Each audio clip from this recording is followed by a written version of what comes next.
Chapter 3. A caucus race and a long tail.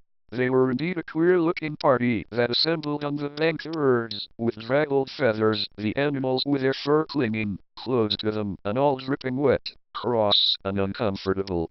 The first question, of course, was how to get dry again. They had a consultation about this, and after a few minutes it seemed quite natural to Alice to find herself talking familiarly with them, as if she had known them all her life. Indeed, she had quite a long argument with Laurie, who at last turned sulky, and would only say, "I'm older than you, and must know better." And this Alice would not allow, without knowing how old it was, and the middle. Alice kept her eyes anxiously fixed on it, for she felt sure she would catch a bad cold if she did not get dry very soon. "I am," said the mouse, with an important air. "Are you all ready? This is the driest thing I know. Silence all round, if you please." William the Conqueror, whose cause was favored by the Pope, was soon submitted to by the English, who wanted leaders, and had been of late much accustomed to usurpation and conquest.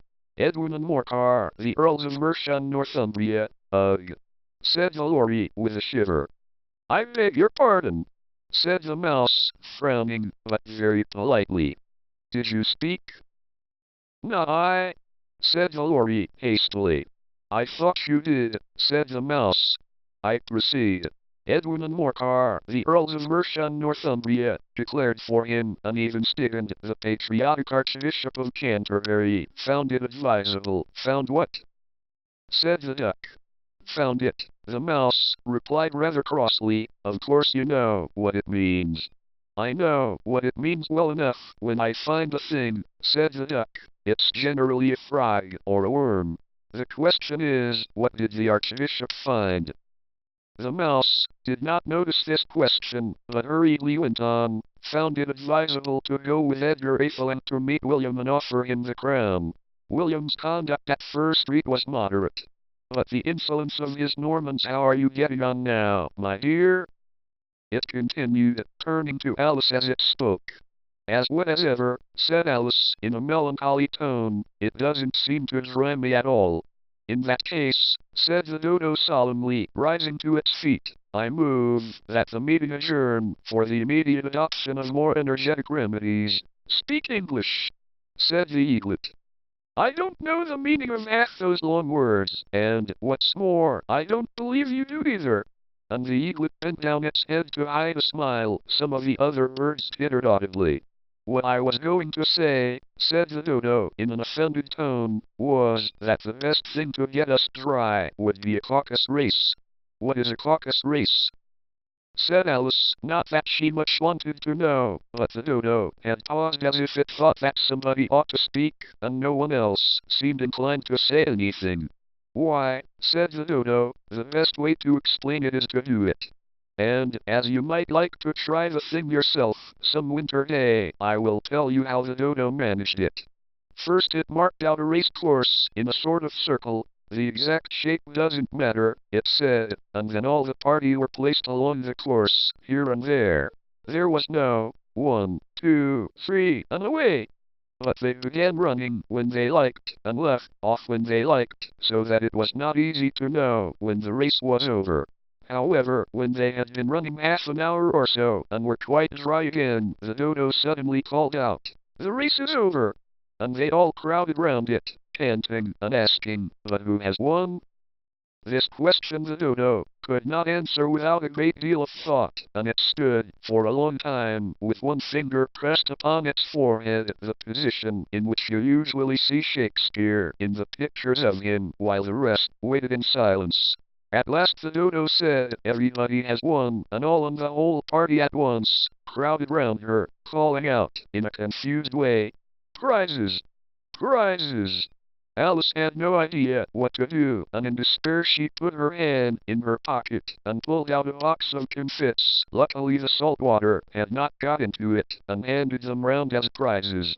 There was exactly 1 apiece, all round. 'But she must have a prize herself, you know,' said the mouse. 'Of course,' the dodo replied very gravely. 'What else have you got in your pocket?' It went on, turning to Alice.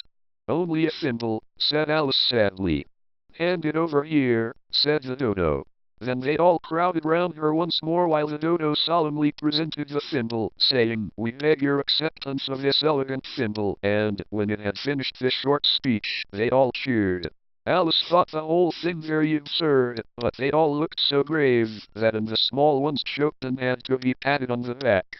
However, it was over at last, and they sat down again in a ring and begged the mouse to tell them something more. "You promised to tell me your history, you know," said Alice, "and why it is you attack and be," she added in a whisper, half afraid that it would be offended again. "Mine is a long and a sad tale," said the mouse, turning to Alice and sighing.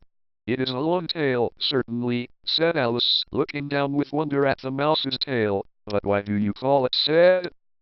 And she kept on puzzling about it while the mouse was speaking, so that her idea of the tale was something like this.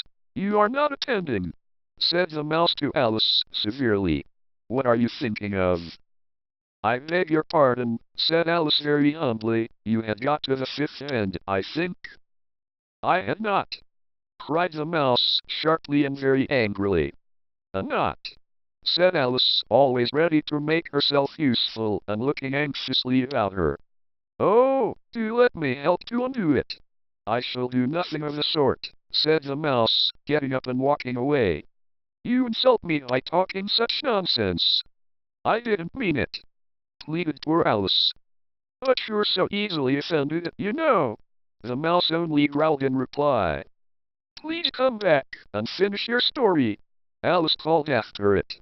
And the others all joined in chorus, "Yes, please do." But the mouse only shook its head impatiently and walked a little quicker. "What a pity it wouldn't stay," sighed the lorry as soon as it was quite out of sight.